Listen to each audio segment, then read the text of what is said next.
आकाशवाणी मध्य प्रदेश से प्रस्तुत हैं प्रादेशिक समाचार।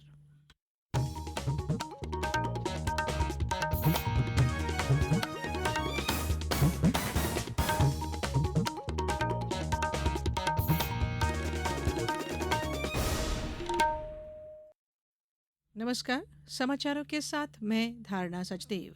पहले इस बुलेटिन के मुख्य समाचार। प्रधानमंत्री नरेंद्र मोदी कल वाराणसी से पीएम किसान सम्मान निधि के तहत 20,000 करोड़ रुपए की 17वीं किस्त करेंगे जारी। मुख्यमंत्री डॉक्टर मोहन यादव स्कूल चले हम अभियान 2024 का कल करेंगे शुभारंभ। देश और प्रदेश में आज मनाई जा रही है ईद उल अजहा और राजधानी भोपाल समेत कई जिलों में गरज चमक के साथ हुई बारिश। अब समाचार विस्तार से।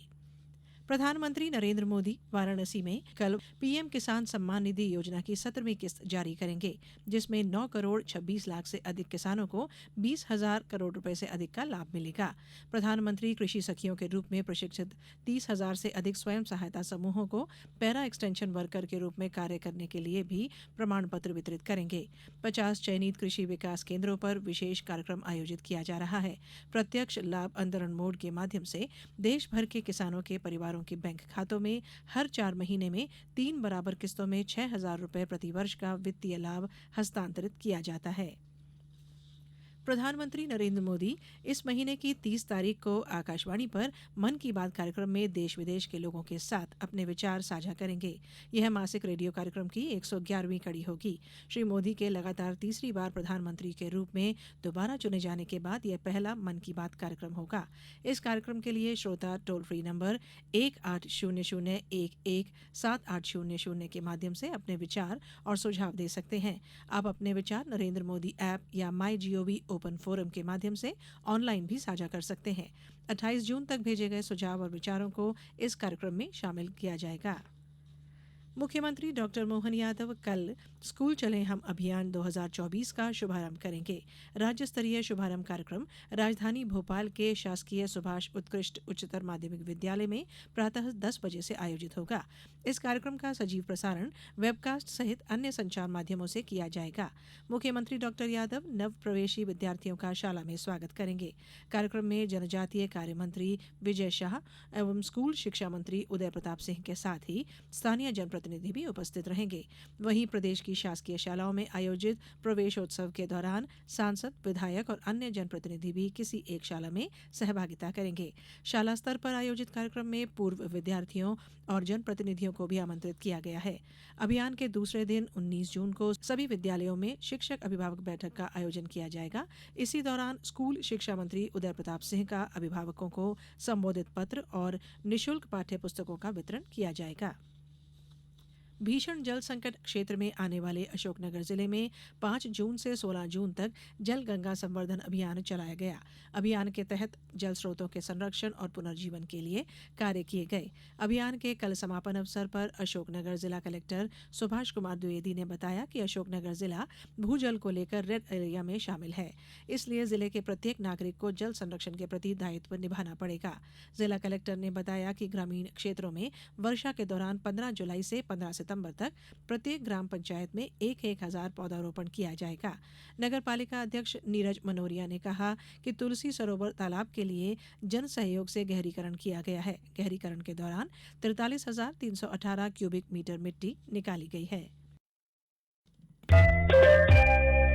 ये समाचार आप आकाशवाणी मध्य प्रदेश से सुन रहे हैं। हमारे समाचारों को अब आप कभी भी और कहीं भी अपनी सुविधा के अनुसार सुन सकते हैं। ये समाचार बुलेटिन YouTube, X प्लेटफॉर्म और Facebook पर AIR न्यूज भोपाल पेज पर सुने जा सकते हैं। इसके अलावा आप हमारी वेबसाइट newsonair.gov.in पर अथवा न्यूज ऑन AIR ऐप पर भी समाचार सुन सकते हैं। समाचारों में एक बार फिर आप सभी का स्वागत है। पश्चिम बंगाल में सियालदह जा रही कंचनजंगा एक्सप्रेस के एक मालगाड़ी से टकराने से 3 रेलकर्मियों समेत 9 लोगों की मृत्यु हो गई। हादसे में 60 अन्य यात्री घायल हो गए। घायलों के उत्तरी बंगाल मेडिकल कॉलेज में भर्ती कराया गया है। यह दुर्घटना आज सुबह न्यू जलपाईगुड़ी रेलवे स्टेशन के पास हुई। रेलवे बोर्ड की अध्यक्ष और मुख्य कार्यकारी अधिकारी जया वर्मा ने कहा है कि रेल दुर्घटना का बचाव अभियान पूरा हो गया है।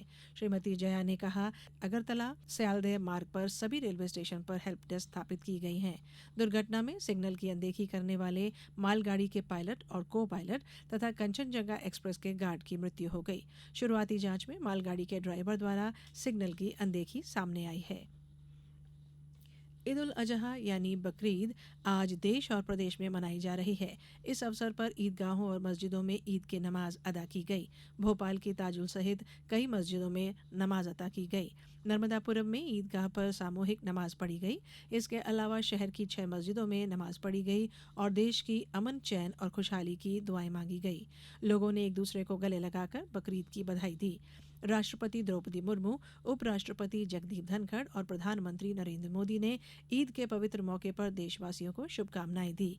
राष्ट्रपति द्रौपदी मुर्मू ने सोशल मीडिया पोस्ट में कहा कि ईद उल अजहा त्याग और बलिदान का त्योहार है, जो लोगों को अपनी खुशियां सभी के साथ बांटने का संदेश देता है। उन्होंने इस अवसर पर सभी देशवासियों से विशेषकर वंचित वर्ग के लोगों के लाभ के लिए मिलकर काम करने का आग्रह किया। इस अवसर पर उपराष्ट्रपति जगदीप धनखड़ ने लोगों से एकता, दया भाव और एकजुटता के मूल्यों पर विचार करने का आह्वान किया। प्रधानमंत्री मोदी ने कहा कि ईद उल अजहा का यह अवसर समाज में सद्भाव और एकजुटता के बंधन को और मजबूत करेगा। साथ ही उन्होंने सभी के खुश और स्वस्थ रहने की कामना की। 18वें मुंबई अंतर्राष्ट्रीय फिल्म महोत्सव में 840 रिकॉर्ड तोड़ प्रविष्टियों के साथ 77 फिल्में राष्ट्रीय प्रतियोगिता में भाग ले रही हैं। प्रतिभागियों में 12 विद्यार्थियों सहित नवोदित निदेशकों द्वारा बनाई गई 30 फिल्में शामिल हैं। सर्वश्रेष्ठ भारतीय डॉक्यूमेंट्री फिल्म को रजत शंख के साथ 5 लाख नगद पुरस्कार, सर्वश्रेष्ठ भारतीय लघु कथा फिल्म को रजत शंख और 3 लाख रुपए का नगद पुरस्कार, सर्वश्रेष्ठ भारतीय एनिमेशन फिल्म को रजत शंख और 3 लाख रुपए का नगद पुरस्कार, सर्वश्रेष्ठ पहली फिल्म प्रायोजित पुरस्कार को ट्रॉफी और 1 लाख रुपए का नगद पुरस्कार दिया जाएगा। वहीं अमृतकाल में भारत पर सर्वश्रेष्ठ लघु फिल्म 15 मिनट तक के लिए विशेष पुरस्कार के रूप में 1 ट्रॉफी और 1 लाख रुपए के नगद पुरस्कार दिया जाएगा। यह लघु फिल्म केवल भारतीय निर्माताओं के लिए होगी। बात मौसम की। प्रदेश में मानसून पूर्व की गतिविधियां तेज हो गई हैं। आज तड़के राजधानी भोपाल, सीहोर, रायसेन समेत कई जिलों में तेज हवा चलने के साथ ही गरज चमक के साथ तेज बारिश हुई। पिछले 24 घंटों के दौरान नर्मदापुरम, जबलपुर, शहडोल, सागर संभागों के जिलों में कहीं कहीं, इंदौर, उज्जैन संभागों के जिलों में कुछ स्थानों पर वर्षा हुई। मौसम केंद्र भोपाल के अनुसार रीवा, सीधी, छतरपुर, खजुराहो, सागर, निवाड़ी, सतना, गुना, ग्वालियर, नर्मदापुरम में लू का प्रभाव रहा। रीवा, सतना, सीधी, शिवपुरी में गर्म रात रही। आज विदिशा, शाजापुर, सागर, गुना, ग्वालियर, उज्जैन में धूल भरी आंधी चली। वहीं सतना में तेज उमस गर्मी के बाद शाम को तेज आंधी के साथ बूंदाबांदी होने से गर्मी में राहत मिली।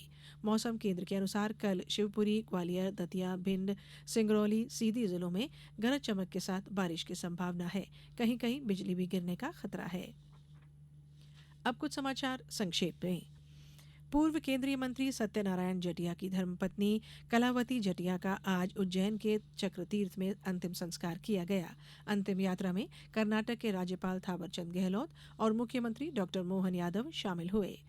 नीमच जिले की 20 दीदियों को ड्रोन पायलट प्रशिक्षण कृषि अभियांत्रिकी संचालनालय द्वारा कौशल विकास प्रशिक्षण केंद्र बड़वई, भोपाल में दिया जा रहा है। यह प्रशिक्षण 20 जून तक चलेगा। आगरमालवा जिला मुख्यालय पर लॉ कॉलेज के नए भवन के लिए कलेक्टर ने 6 हेक्टेयर भूमि उज्जैन मार्ग पर आवंटित की है। और गुना जिले के चांचौड़ा थाना अंतर्गत आज सुबह सड़क हादसे में उज्जैन से महाकाल के दर्शन कर लौट रहे कार सवार 3 लोगों की मौत हो गई। अंत में बुलेटिन के मुख्य समाचार एक बार फिर।